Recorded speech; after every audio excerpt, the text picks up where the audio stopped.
Welcome to the Fast Leader Podcast, where we uncover the leadership life hacks that help you to experience breakout performance faster and rocket to success. And now, here's your host, customer and employee engagement expert and certified emotional intelligence practitioner, Jim Rimbach. Okay, Fast Leader Legion, I am really excited to share with you the person who I have on the show today because he's one of those folks where you would say, gosh, how has he been able to do all the things that he's done? Well, he's old, of course.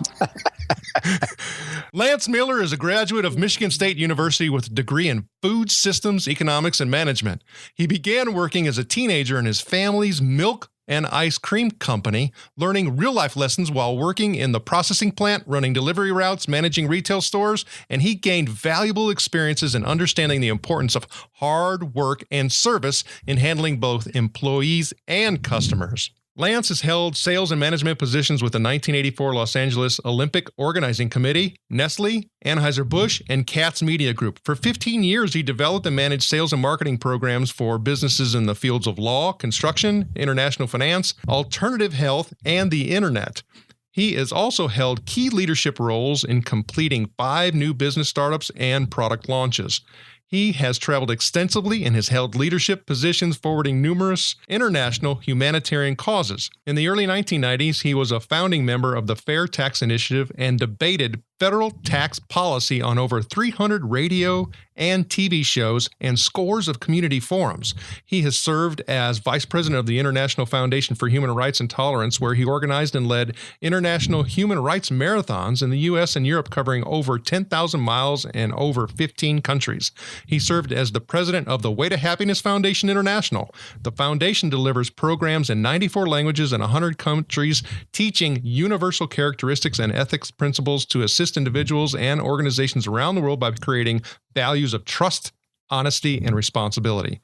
In addition to an extensive business background, he has sat atop 14,000-foot peaks, rafted some of the roughest whitewater in the U.S., sailed transatlantic from the Virgin Islands to Norway, and piloted his own aircraft, scuba dived under the ice of frozen lakes in the dead of winter, and twice hitchhiked throughout Europe. Lance is a member of Rotary International and Toastmaster International. He is a distinguished Toastmaster, and in 2005, he emerged from the field of over 30,000 contestants from more than 100 countries to win the title of World Champion of Public Speaking. And over the last 25 years, he has delivered more than 4,000 presentations in over 50 countries. Lance currently resides in Los Angeles with his wife, Kathleen. Lance Miller, are you ready to help us get over the hump? Well, after an introduction like that, I hope I can. Thank you, Jim. You're going to have to, because like I said, that's so extensive. And I was just kidding on the age thing. I mean, you're still a young man. You got a lot to do. So I've shared with our guests, quite a bit about you, but can you tell us what your current passion is so that we can get to know you even better? My current passion is really helping people sort of discovered what I found in my own life, which was I was capable of a lot more than I ever realized I was. And it was figuring out how to get out of my own way and also tap into those skills, those passions, those convictions that I had. Where did I really live as a core being? And what I really learned in life, as long as I stay on my purpose in life, things work out. But it's so easy to get off on somebody else's purpose and you wind up sort of stuck in a ditch with the wheels spinning. And what I really try to do is inspire people to ignite in them what their core beliefs are and what their true story in their life is. And that was a long journey for me. And I try to shorten it for them by taking them through the process that I went through. And I do that through public speaking, through seminar training, through one-on-one coaching with folks. And that's really one of the things that we focus here as well on the Fast Leader Show is that, life experiences teach us a ton. And if we get the opportunity to share those stories, it is quite possible that someone will be able to take those and better their own life so that they don't necessarily repeat some of the same mistakes that we have made. And therefore, they can move onward and upward faster. So I appreciate all the work you're doing and glad you're here on the show.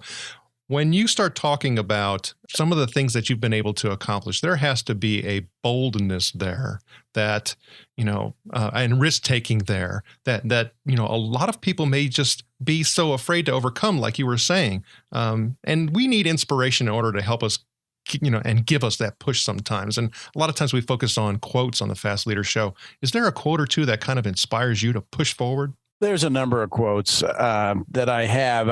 I had a very good mentor when we were talking in my intro that I worked my family's milk and ice cream business. I came out of college, and that's why I had a degree in food systems, economics, and management, because that was my life plan, was to be in that business as a third generation heir apparent of that company. My grandfather had started. My father had carried it on since, my grandfather started in 1926. My father had taken it on. And I came out and was planning on booming it and expanding it and having a tremendous successful career there. But I had a mentor, was an older gentleman named Oscar. And Oscar was one of these guys that had graduated from maybe the 8th grade. But since he didn't have a formal education, he looked at life every day and figured out what did he learn today he could apply to tomorrow. And he was about 60 when I got out of college. And so I was about 22, 23, came back to the business. He'd known me since I was an infant. And one of the things he used to say, I'd screw something up, or I'd do make some mistake, some just ridiculously inexperienced mess. And he'd pat me on the back and he would say, the good Lord doesn't give you youth and wisdom at the same time.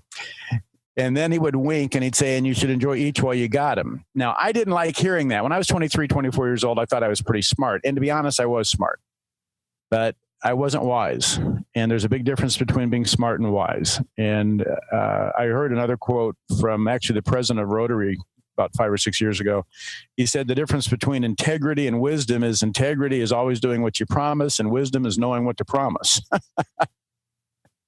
And I think that's true. I think we get wisdom by walking the face of this earth and by living that life experience and having that empirical knowledge of having experienced it. And once you've done that, I had another uncle who was a test pilot out at Edwards Air Force Base with Chuck Yeager back in the highlight of the space race and everything. And he always says, it's true when it happens to you. And those are a couple of quotes that really keep me moving. And just on that, another thing I've learned to live by was another quote I love that I use all the time is, good judgment comes from experience, and a lot of experience comes from bad judgment. And it's really the ability to embrace the experience that you had and learn from it and not get hung up on the win or the loss on it. So that wasn't one quote. That was a handful of them. That was, and they're all awesome. And just to let all of our listeners know, one of the things that we do at the Fast Leader Show is we go through and we pull all these quotes out and we put them on our show notes page. And you'll be able to find many of the quotes from this particular episode at fastleader.net/Lance Miller.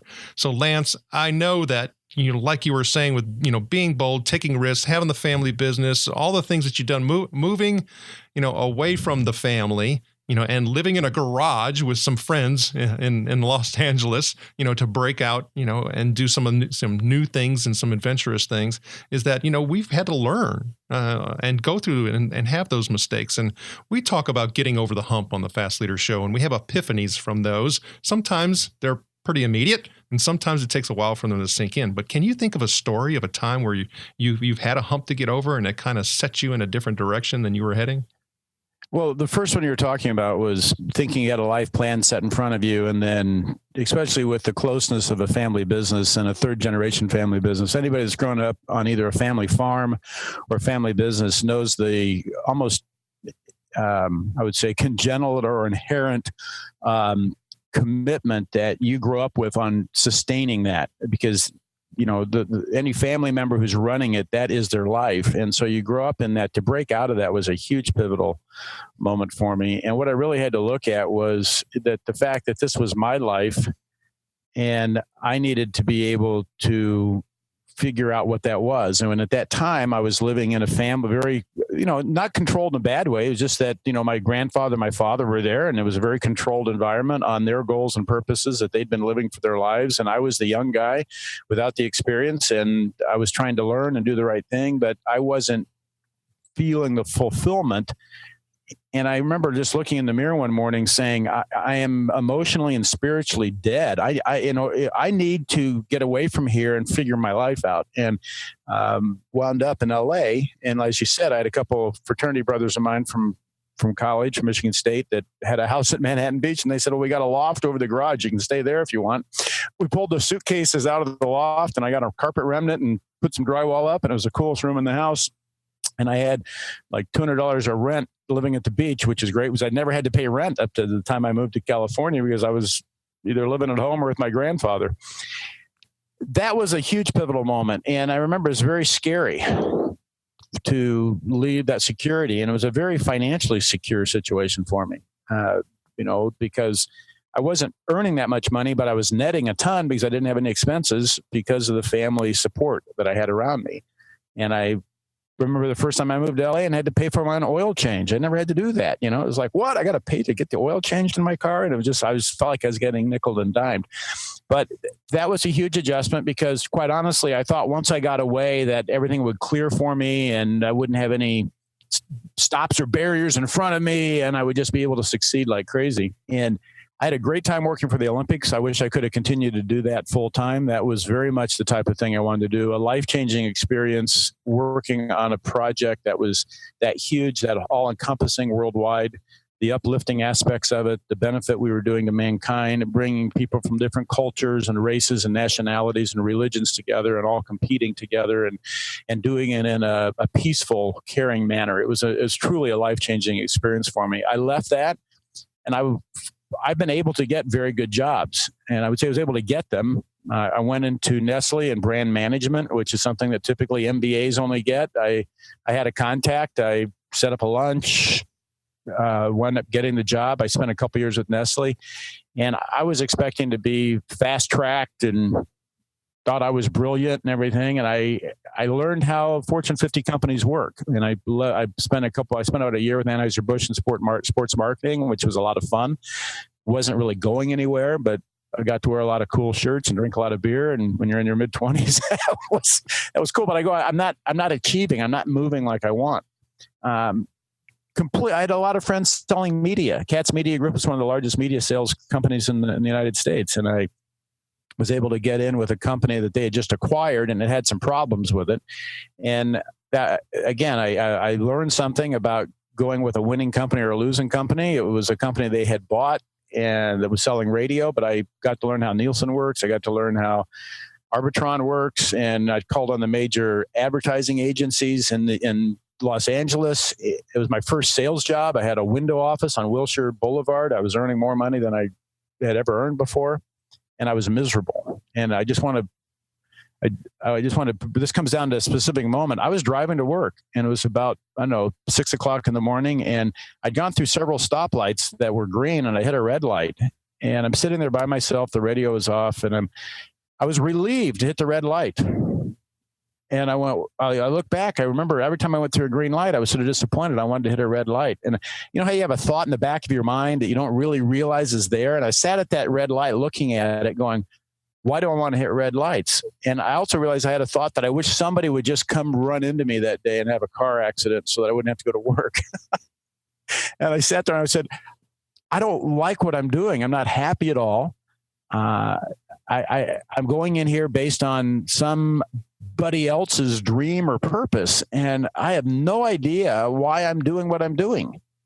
And I just said, I'm not going to live my life wanting to hit red lights, which, wanting to stop, wanting to have something prevent me. I want to get up every morning and be excited to do what I'm going to do. And I had no idea what that was. And I went in and talked to my boss. And I'll be honest, I wasn't doing great on the job. I didn't do great in the Fortune 50, the large corporation environments, but it was invaluable experience to have. It was very difficult because when I came out of that, I did feel like I wasn't as able as a lot of my peers because they seemed to be able to succeed in it. I didn't. I discovered I don't do well in a cubicle. I need a lot of space. I need a lot of freedom. I'm more of a pioneer type person. And that comes from that entrepreneurial, I think, family that I came out of. And so I left that business. I turned it over, trained another replacement for myself for about 5 weeks. And I left. I had no idea what I was going to do, but I started getting up every morning and trying to figure it out. So I'm going to let you talk. I can talk for a long time, but that was a pivotal moment for me where I just said, and I'll be honest, here was my viewpoint. I said, I've had 4 jobs since leaving my family, the Olympics, Nestle, Anheuser-Busch, Katz Media Group. I'm either going to win or die in the attempt to figure out what it is, but I'm not going to live my life for 40 years in a job I don't like, so that I can have a couple weeks off a year and do what I want. You know, you and I had the opportunity to speak before the interview, and you shared with me something that I can connect with very much. And I suspect that there's a lot of our Legion that would connect with it as well. And that you said that when you started working in that corporate world, and I'm sure some of it's some of the whole nature and nurture thing with the whole entrepreneur spirit in your family, but, you know, you kind of felt like slowly over time, the life was getting sucked out of you, and that your different thinking and your differences weren't appreciated, even though they may say that that's what they wanted. I mean, if there was a piece of advice that you would give to our Fast Leader Legion from that story and you going through that, you know, epiphany that took a while, I mean, what would it be? Well, I think it's two sides. One of them, I wish looking back on your life is beautiful because it's 2020. And yeah, wouldn't I like to be 26, 27, 28 years old with the knowledge that I have now in my mid 50s? But we don't get that. And as I said, the good Lord doesn't give you youth and wisdom at the same time. And so you have to realize that you're gaining wisdom as you live your life. But one of the things is that if you're in a situation that's not a good situation, what I would advise people is look at what you're benefiting, because you're learning something invaluable at that point. And I look back on that 4 to 5 year period that I was in that Fortune 50 environment as critical knowledge I needed for life. And yeah, it wasn't that enjoyable. And we were talking about most of the people were MBAs. They had an MBA mentality that you needed to have the schooling. I had a college degree, but I had probably more empirical business experience with dealing with, you know, independent grocers and farmers and difficult employees. And I said, there were 2 attempts to unionize our company. We had attorneys, we had legal battles we had to fight. I had a lot more hands-on and empirical management experience than a lot of the people I was working with that were even 5 or 6, 7 years older than I was in that environment. The first one is understand you're learning valuable information, even if that information is what you don't like or what not to do. That's very valuable in life. The second one is as soon as you can, you need to be true to your core purpose, your core sense of what you want to do in life. And I was sort of in a viewpoint that I needed to gain more experience before I could be on my own and do what I wanted. I look back on it, I could have started doing what I wanted immediately. And there was going to be a runway and there was going to be some road to travel, but don't delay that. Get on that thing, that dream you have, that purpose you have as soon as you can. And maybe you have to work at McDonald's flipping burgers to pay for it, but you need to be doing that in your life. I appreciate that and appreciate you sharing that. Now, I know you have a lot of things going on. I mean, you know, you talked about several startups, you talked about all of your speaking and all of your travel. But if you were to say that there was one thing that really is just kind of giving you a lot of energy and passion, what would it be? I think the biggest thing is I like to see people win. And I had my own struggle with trying to really feel that sense of fulfillment. And if I'm doing a startup, what I love to do is win, is you get the team winning. And we're talking about leadership. We're talking about, you know, accomplishing something. And it's so easy to get stuck in the day-to-day treadmill, stuck in the rut of life. And where you just feel like you're, you know, digging some unknown ditch and you just keep shoveling, you know? And what I love to see is to see people accomplish their dreams and see this twinkle in their eye and the spark of life. I look back again, all those experiences were invaluable experiences that have put me in the position I'm in today. And I wouldn't trade that path for anything, even though it was tough while I was going through it. Well, the Fast Leader Legion wishes you the very best. All right, now it's time for the Hump Day Hoedown. Okay, Lance, the Hump Day Hoedown is the part of our show where you give us good insights fast. So I'm going to ask you several questions, and your job is to give us robust yet rapid responses that are going to help us move onward and upward faster. Lance Miller, are you ready to hoedown? Let's get the fiddle up there on the hay bell and get going, okay? All right. Okay, so what do you think is holding you back from being an even better leader today? You know, I talk about taking your lumps and moving forward with everything you do, but everything you do has a consequence in it. And I've done 5 successful business startups. The thing that has impeded me from really taking off where I want to right now is that in the last 5 years, I had one that was not successful. And quite honestly, it was a huge drain on resources, time, commitment. And I just was able to cut the tie on that about 1.5 years ago. And one of the things that you need in life to succeed is a bank account. Quite simply, you need to be able to invest in your service activities, and that's the thing I'm working on right now. And the biggest thing that hit me was I did do a program, I did do a startup. Had it gone, my share of it was $30 to $40 million. It was a huge launch. It was an environmental company. And I can tell you a whole series of things why that failed. But when it failed, it put me in a bad position financially. And right now I'm building that base back so I have enough firm ground to stand on. And that was a huge life lesson that I learned in the process of it. But the biggest thing that's been preventing me from moving forward is having the available capital to put into the services I want to actually establish the things I want. And I'm building that out right now.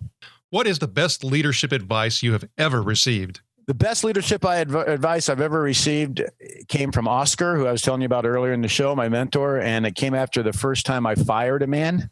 I was 23 years old. I was acting pretty cocky, and Oscar got up from his desk and looked at me and he said, "Did you fire him?" I said, "Yeah, I did." And he goes, "Well, Lance, anybody can fire a man. That doesn't take any special skill or talent. Can you get him to work? Now that takes a manager." And he walked out the door.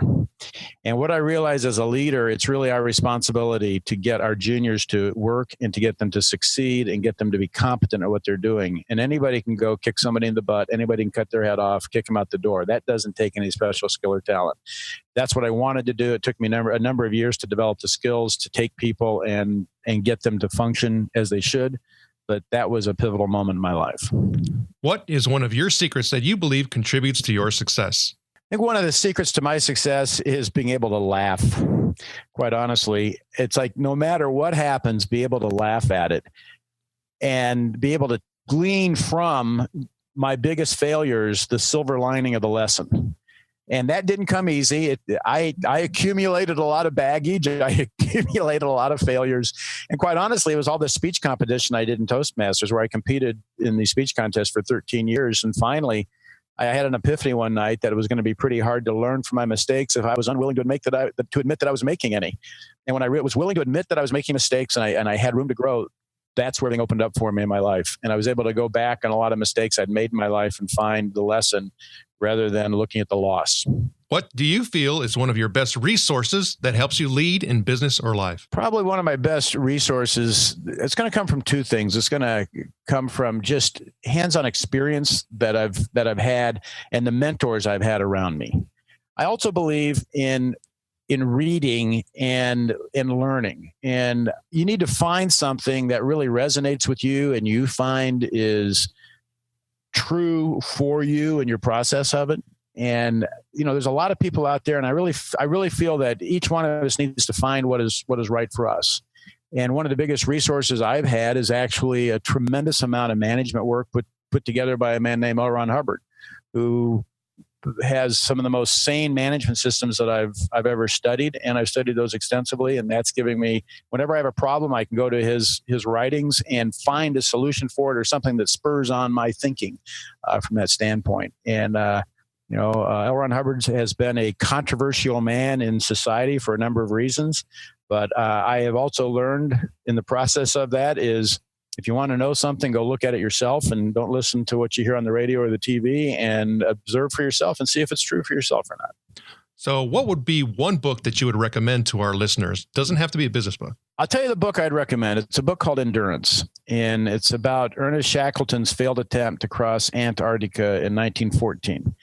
A book that truly changed my life because just a short story behind that. I attended at the age of 14, I attended the Telluride Mountaineering and Leadership School, which was like an outward bound program, which I talked my parents into sending me out to. We learned technical climbing, how to slide down snowfields and arrest ourselves, how to raft rivers and navigate through the mountains. And one night around a campfire, the director of the camp said the best book he'd ever read in his life was a book called Endurance. That's all I remembered. 20 years later, I went to the library and got the book. And Shackleton was almost got the South Pole. Amundsen got it a year later. Shackleton came within 100 miles. He almost went down in history as the guy that got the South Pole. He wanted to make his mark in history, so he was going to be the first person to do a transcontinental exploration of Antarctica. Now, this is equivalent to like the Lewis and Clark expedition. It was huge. He had 28 men on a ship called the Endurance. He was going to Antarctica. He got within 80 miles of the shore where he was going to be dropped off. The ship gets stuck in the ice, and it's down there for 2 years. It gets crushed. They move out on the ice. They have 3 lifeboats, and 22 months later, he winds up saving all 28 men. And it's the most horrific, heroic story of survival and overcoming any obstacle in your path that I've ever read. And there have been so many times that I felt like my life had just hit the dirt and was not worth anything. And I could look at Shackleton's experience and go, you know what? At least I'm not stuck on the ice in Antarctica. I got a lot of positive things to be thankful for. It could be a lot worse. And that's a book I highly recommend you read. Well, we're going to make a link to that and other things like we mentioned before on our show notes page. And you'll be able to find that at fastleader.net/Lance Miller. Okay, Lance, this is my last Hump Day Hoedown question. Imagine you were given the opportunity to go back to the age of 25. And you've been given the opportunity to take the knowledge and skills that you have now back with you. But you can't take everything. You can only choose one. What skill or piece of knowledge would you take back with you and why? Wow. What skill or knowledge would I take back with me and why? And I think this is the piece of skill or knowledge I would take back is that, as I said, good judgment comes from experience, and a lot of experience comes from bad judgment. And it was the skill or knowledge to embrace my mistakes, embrace my failures with as much fever and enthusiasm as I embraced my successes, and realize it's all part of the process. And, you know, one of the things I've learned in life, if I'm not succeeding enough, it's because I'm not failing enough. If I'm not winning enough, it's because I'm not losing enough. And I really got hung up for a number of years in what I thought were my failures. And it was just pure life experience, but I viewed them as failures. And I would have liked to have kept that twinkle in my eye earlier in my life that I got back when I was really able to embrace the knowledge that I had gained through the experiences that I'd had. Lance, it was an honor to spend time with you today. Can you please share with the Fast Leader Legion how they can connect with you? Well, the easiest way is to go to my website, which is lancemillerspeaks.com. And by the way, I have a brand new site that I'm coming out with at this recording. It should be up in about 30 days, and I'm very excited about because I have just a ton of content I've been wanting to put on the web for people to access, and I haven't had because of that business situation I got into, I hadn't had the resources to build the site out that I wanted, and I've been working on this for the last 6 months to get this put together, to really have that platform in place that I can put the training and the interviews like we're doing, the experiences that I've had, the coaching, all the different things that I want to on both communication and leadership and just basic success on that. So that will be up and probably by I'll say the end of August 2016, depending when you're listening to this. lancemillerspeaks.com. You'll have all my contact information on there. And quite honestly, I really love getting out and energizing groups and energizing people to win in a group. You know, no man is an island. As I say, even the Lone Ranger had Tonto. You know, life is lived in a group setting, and we have to learn to work together in businesses and families and communities and have that alignment behind things. And that's where I really love to help bring people together and realize how to get along and how to win together. Lance Miller, thank you for sharing your knowledge and wisdom. The Fast Leader Legion honors you and thanks you for helping us get over the hump. Woo-hoo! Thank you for joining me on the Fast Leader Show today. For recaps, links from every show, special offers, and access to download and subscribe, if you haven't already, head on over to fastleader.net so we can help you move onward and upward faster.